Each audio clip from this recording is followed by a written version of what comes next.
雞有雞味，魚有魚味，牛有牛味，蝦有蝦味。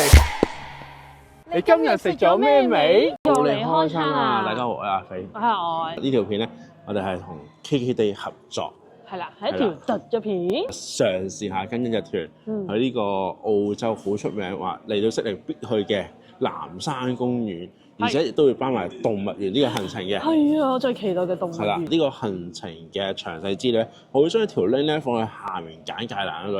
咁依家咧，我哋咧就等緊呢個導遊過嚟咧接我哋去上車啦。咁我哋咧就事不宜遲。開始睇我哋影片之前咧，大家記得訂閱嚟同埋撳埋隔離個鐘仔。咁我哋一出新片嘅時候，大家就會第一時間知道，我哋一齊食爆佢。好啦，咁咧今次咧呢個團咧，我覺得最特別嘅地方咧，在於如果你係住喺悉尼2000區，即係呢一個部分嘅話咧，佢可以咧預先 mark 定翻你係住咩酒店咧，佢就會去到你嘅酒店嗰度咧係接你嘅，接你車嘅。好好多，唔使咁早起身啦。係啦，當然啦，大家 book 嘅時候都要睇一睇究竟係咪真係會去你嘅酒店接，因為部分嘅旅行團咧其實就唔會去你酒店接嘅，你要自己行去富麗華酒店嗰度集合嘅，咁就要睇翻呢樣嘢啦。咁咧預咗一日咧，KKday 咧都會透過佢嘅 Apps 嗰度啦，咁就 send 個信息俾你。我哋嘅轎車啦，哇，係有級添，好搞笑嘅呢架車。我哋大家停一停呢一個點，咁就咧，接住呢批人就會轉去我哋嘅今日嘅景點啊。藍山呢，我們首先先玩體驗三個不同的纜車。嚟到呢個第一個動物園，拎咖啡嘅券。咁我哋頭先咧就買咗呢一個咧，就係同樹熊卡拉影相，就仲有呢堆就係袋鼠料啦。就係攞嚟餵袋鼠嘅。我哋咧就啱啱就嚟到呢個動物園啦。咁樣咧，佢咧係其實喺架車度已經有講解嘅。好大隻啊！哇！好大隻啊！好大隻啊！哇！哇！但係我哋一陣間先咧，我哋影咗樹熊先。係因為樹熊咧就大家睇影相下啦。我哋而家呢個就係卡拉嘅入場嘅位置啦。咁因為樹熊咧影相咧就要26蚊一個嘅，26蚊一 set。影完呢個樹熊相啦，咁咧而家就去餵袋鼠咯。其實咧呢一度咧呢個團已經係包埋有個飼料俾你㗎啦，咁你就可以餵啲袋鼠。我想講咧，呢兜嘢同我哋食嘅兜嘢一樣嘅。佢而家食緊呢兜嘢。係啊，一樣嘅應該係。哇，好得意啊！你唔好搲我先啊，大佬。好啦，咁樣咧，我哋依家咧落雨嘅環境咧，咁就我哋去攞咗咖啡先。咁樣呢度咧都講到明啦，記得咧出入咧就要關佢，因為咧裏面啲袋鼠就會自己走出嚟。哇！呢幾好得意啊，幾個 BB 嚟啊！買咗都好多籠咧，裏邊有啲雀仔啊，有好多唔同嘅動物嘅。咁當然呢個嘅主角都係袋鼠，同埋呢個。樹熊係啊，我見到啲樹熊咧有啲幾活潑下，咁影相都抵嘅。咁大家如果有興趣啊，真係俾26蚊影相，我覺得都 OK 嘅，因為真係會俾埋張相俾你啦。咁因為咧頭先嗰張券咧就講咗啦，佢包咗一杯嘢飲啦，咁其實 Cappuccino 嗰啲全部都包，可以揀一樣啦。咁同埋仲有個餅乾咁樣啦。之後咧，咁隔離咧過少少嘅話咧，一開始咧導遊咧都已經咧俾咗依張紙仔我哋啦，咁可以吸翻咧。你中意嗰啲動物落去啦，集齊晒嘅。係啦，係啦，即係好似我咁樣已經吸咗隻啦。如果你唔知邊隻，咪由之後有一次先。係啦，我而家都係睇緊。係啦。唔吸晒啦，要睇點樣縮翻啲牙。好。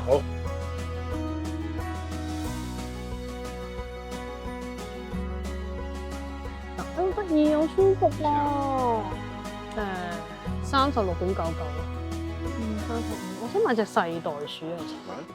好啦，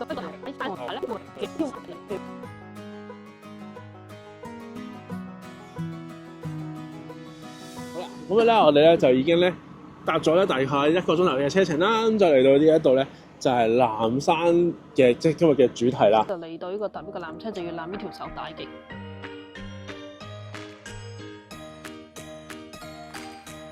黃色、紅色同埋藍色咧，就呢一個今次呢個藍山公園嘅目標就係要搭晒呢3種唔同嘅纜車。呢個就係第一種嘅纜車，呢度咧就可以望到個風景。不過咧，今日已經係超大咯！呢度好搞笑，呢度有得企啦，有得坐啦。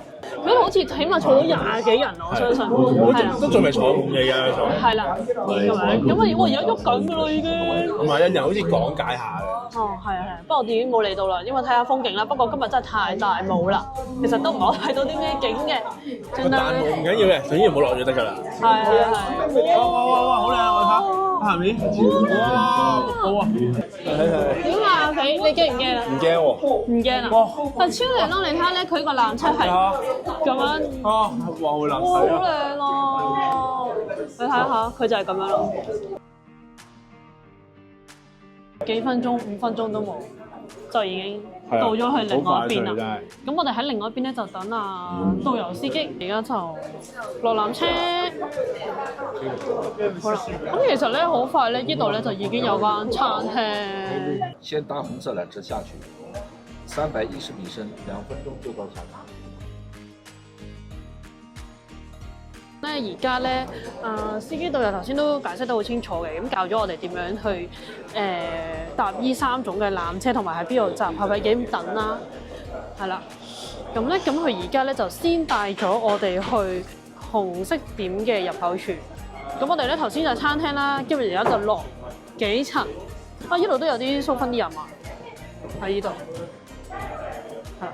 咁我哋可以跟咗個導遊行咗先。好啦，咁啱啱坐完黃色纜車，咁依家咧就去搭另一種纜車，就係紅色纜車啦。係啦。相信聽講話咧，3款纜車最刺激就係呢個紅色嘅纜車啦。係啊，咁所以咧，導遊都有講解嘅，可以咧就係向落咁樣就玩呢一個纜車，咁就會刺激啲。咁我哋咧頭先一開始就搭咗個黃色嘅纜車啦，咁好靚啦。咁呢度就係餐廳位置嚟啦。咁餐廳位置咧就落咗2層咧，而家就等緊呢個紅色呢一個纜車。咁佢就話咧向下咧就會刺激啲，咁我就會而家就搭呢個就向下，跟住咧就會就行呢條平路，佢話平路冇樓梯嘅，咁喺度就氹一個圈，咁就去翻藍色就上翻去，呢個就係第3種纜車咯，跟住就可以去手食飯咯。咁如果選擇唔食飯嘅就可以狂玩呢3個纜車咯，狂搭咯。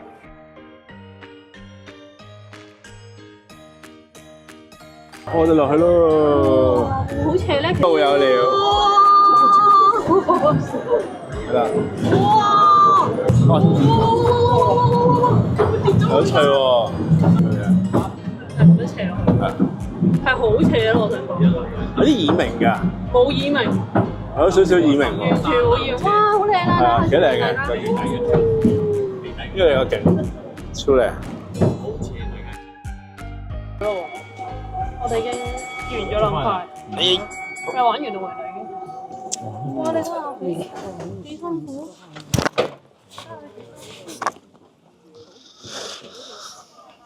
咧就超快咧，就要玩完呢一個勁斜嘅纜車啦，咁樣。咁其實咧，因為得一個 point 嘅啫，咁我落咗嚟咧，已經望到我哋後面個景色都幾靚下嘅。咁我哋其實咧，一望完景色咧，就可以行去話想搭翻個藍色纜車。我想講，呢個藍山都係一個幾舒服嘅行山方式嚟。係啦。仲要齋坐上嚟嘅 ，OK。都幾靚嘅。啱啱就紅色車，啲人行去藍色車，咁順住呢條路行就睇嘅啦。咁應該欣賞下啲風景。指示啦，嗱，我哋呢個啦，喺度寫咗10分鐘，咁我哋箭嘴咁我哋繼續行。咁其實都係一段路嘅啫，冇其他路。平坦嘅導遊都講話啦，只要唔平坦嘅路真係唔啱噶啦。呢個繼續行落去其他景點嘅，我哋又唔行，搭纜車上翻去，因為有啲肚餓啦，係想食飯啦。我哋咧而家搭緊第3種纜車，就係藍色呢種咯。咁我哋就會向上咁樣咯。咁有山展尾峰嘅，其實就都靚嘅。咁所以其實睇啲景咧，其實圍繞住山展尾峰啊咁樣睇嘅啫。其實就係啦，咁唔同嘅角度睇啦。係咯。咁呢個其實呢個纜車都大喎。係，同埋呢個纜車其實都幾快就到。就到。因為我哋已經影呢個纜車嘅入邊內容俾大家睇下。我哋都係啲手打出入，咖喱雞飯、東坡肉飯、炸魚薯條，就配沙律一個 set 餐。好，我試下直接試下東坡肉飯先，好似唔錯喎。啲汁咧整得甜甜地咧，唔錯。因為飯一般係乾身嘅。有個漢堡包先。個漢堡包咧，佢牛咧就配黑色嘅包。我覺得呢度食包係穩陣嘅。牛有啲乾，但係正就好在啲 cheese 有少少汁咯。但係個煙肉裏邊係幾好食。好。BBQ 雞翼咧唔係太 juicy 嘅，啲汁咧都係偏甜嘅。呢條都幾好，炸皮唔係話太過厚，同埋好夠熱。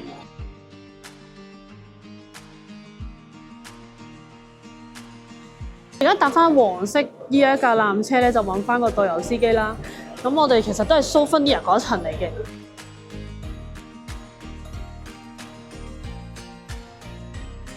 喺呢個霧裏邊，中度過就已經到站。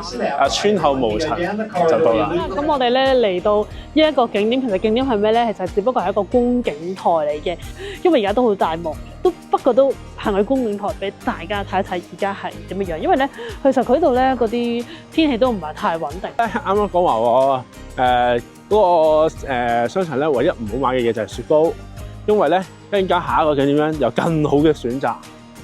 即係下一個景點必食就係雪糕啦！一層一個觀景台啦，下面嗰層咧都係觀景台嚟嘅。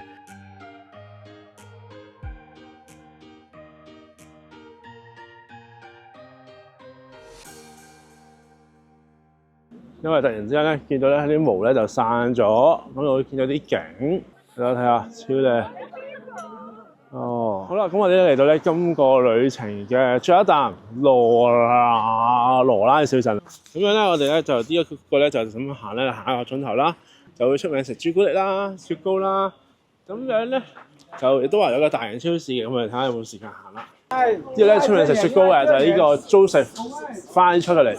呢度雪糕隔離有朱古力，咁我哋試咗雪糕先。咁我哋食嘅雪糕咧食呢個先啦，咁就係 chocolate 呢個雪糕杯，因為唔想食到你咁 hea 咁樣。咁另外啦，咁就價錢係14個半一杯啦。咁另外咧，咁就當然啦，如果唔想食雪糕杯咧，可以食啲雪糕嘅啲桶裝嘅。啲味道都算幾多下嘅。食完雪糕就入去朱古力嗰度睇一睇有啲咩朱古力賣啦。哇，好似好正咁樣，好大杯喎，14個半真係唔嘢少啊呢個。又朱古力又威拿雪糕啊，好多層次。但咧最主要係 cream 嚟嘅，但係入面有好多朱古力碎啊。啲朱古力都幾好味喎，唔算好甜啫喎。我再食一個少少雪糕先。呢邊仲有個 Bunny 嘅。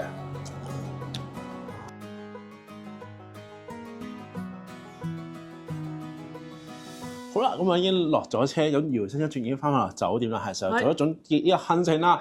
咁首先第一樣嘢講幾錢先。咁雖然今次係受到邀請啦，咁都要講個價錢啦。咁當然啦，真實嘅價錢大家可以撳翻我哋下面呢條影片下面，即係 description 嗰條 link 嘅話咧，一撳落去咁揀翻合適嘅日期，咁就會有個價錢喺度啦。當你成個旅行團完咗之後咧，係要多俾咗5蚊現金澳元嘅小費啦。亦都講下我哋買啲咩手信先啦。最後，我哋咧最後咧就係盧拉小鎮，咁咧就買咗個朱古力嘅粉。咁呢個朱古力粉咧，咁當然臨尾都會我哋之後都會開箱。呢個唔係普通嘅朱古力粉，係辣嘅朱古力粉。係啦，咁另外仲有個夏威夷果仁嘅朱古力啦。好，我哋總結下啦，今次嘅行程如何啊？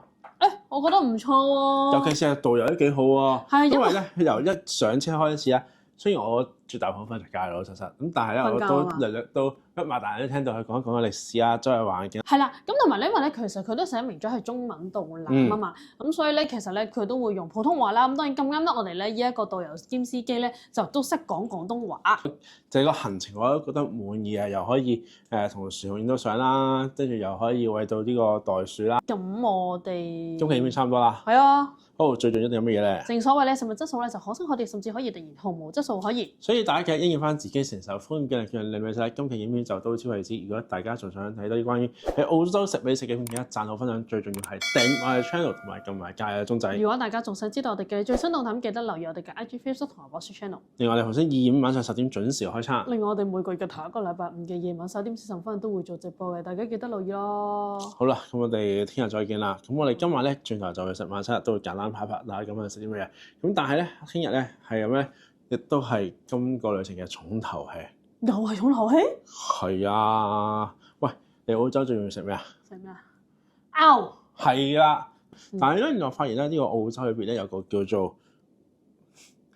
牛扒房，係專門食澳洲牛嘅。好啦，咁都俾阿肥揾到，即係我冇理由唔俾佢食㗎，係咪先？好啦。話時話，有冇日式放題啊？呢度。拜拜。拜拜。